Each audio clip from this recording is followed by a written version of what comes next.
Já, eins og sagði þá vorum við að ræða myndlistarviðburði, verðlaun og hátíðir. Það var, og hjá á borðinu satt auk mín Kristín Dagmar sem hefur verið að stjórna Sequences Art Festival meðal annars, núna síðast, og Hrefna Haraldsdóttir frá Listahátíð í Reykjavík, Shona Laurel Jones satt þarna líka í smástund, og Halldór Ásgeirsson myndlistarmaður. Og við reyndar lentum svolítið í því að tala svolítið mikið Listahátíð Reykjavíkur. Ég held að hún við veru Hrefnu Haraldsdóttir og ég reyndar rosalega lélegur punktamaður, hann hendur svolítið svona út allt hjá mér. En það var mikið rætt allavega og við byrjum svolítið að skoða 2005 sem var síðast svona áhersla fókus á myndlist og ég mannaði að til dæmis að svo sem að stýrði Listahátíð þá sagði að þetta yrði aldrei aftur og ég fekk sér svör því að þetta verður nú kannski aftur. Það var eitthvað samstarf með Listahátíð, Listasafn Reykjavík 2008, Experimental Marathon og en það hefur verið að skoða þetta.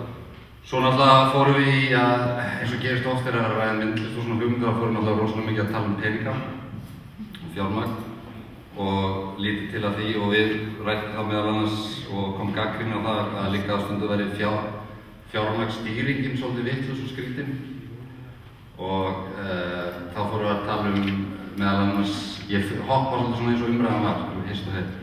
Þá fórum við að tala um til þess landkynningar og Íslandskynningi sem var í París að selja minninga. Þar sem við sendum ísjakar og gerðum katalóg sýningar og íslenska myndlistamenn og verkin fóru ekki eins og út og sem myndlistamenn. Þetta svona frá mér, þetta ekki allt, bara frá þeim. En svo varum við að tala um raunhæft vegna smæðar okkar kom með þess að fram út af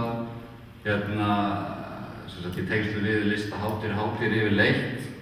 Og þá var ég og Kristín Dagmar með hans að tala um að bera saman svona Listahátíð Reykjavíkur og Sequences og ég spurði það sem að margir listamenn held ég að vera að spurja hvernig til dæmis budgetið að fjármagn stýrt að hvað fer mikil prósenta í yfirbyggingu til dæmis í Listahátíð Reykjavíkur og hvað fer mikil prósenta í listamenn og projektin sjálf, til dæmis eins og í Sequences Listahátíðina þá myndi ég segja svona 5–10% fara í einhver laun á þeirra sem að skipuleggja og 80–90% fer í projektin og ég fekk þau svör frá Hrefnu að það væri 10% sem fær í yfirbyggingu og hitt fær í listamenn eða projektin.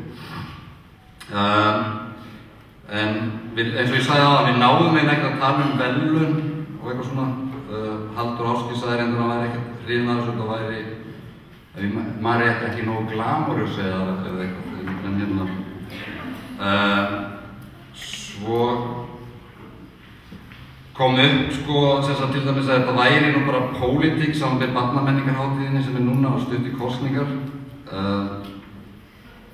Svo ætlaði ég að ræða annað.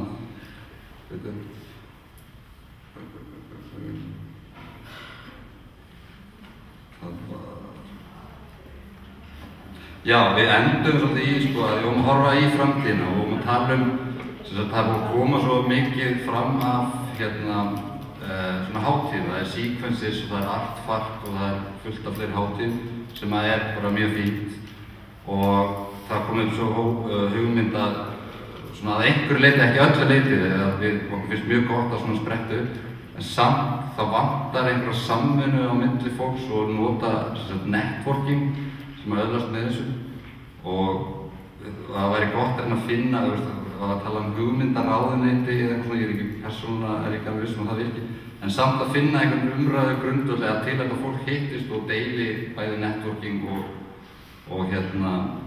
bara einfaldlega reynslu og svo spurði ég varpaði líka fram að því enn og aftur þá oft talað um pening og fjármagn og fjársvelti og núna erfiðir tímar og svona að við höldum samt alltaf áfram að taka litlu peningana og gerum þetta samt og það spurning hvort að ábyrgðin okkar sé ekki líka svolítið þar. Og ég veit að þetta algjörlega útópískt, en þá var ég með einhver svona hugmynd að hafa svarta viku eða svarta mánuð.